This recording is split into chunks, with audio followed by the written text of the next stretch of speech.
Hi friends, SVR mall వెనకాల back side national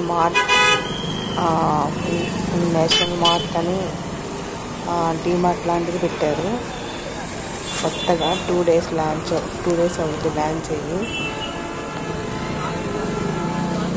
అక్కడికి వాళ్ళ మా వారు తీసుకెళ్ళారు. ఎంట్రన్స్ స్టార్టింగ్ది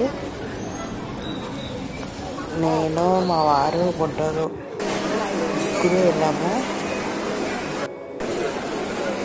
అందుకు మా వాడు చూడండి ఆడుతున్నాడు. ఆదిత్య నేను వీడియో తీయని చూసి హాయ్ చెప్తున్నాడు. క్రౌడ్ సగం కొనటానికి కాకుండా చూడడానికి ఎక్కువ వస్తారండి. అన్ని ఐటమ్స్ పెట్టారండి. అక్కడ పెద్ద ఫ్యాన్ ఉంది, నాకు చూసేయండి.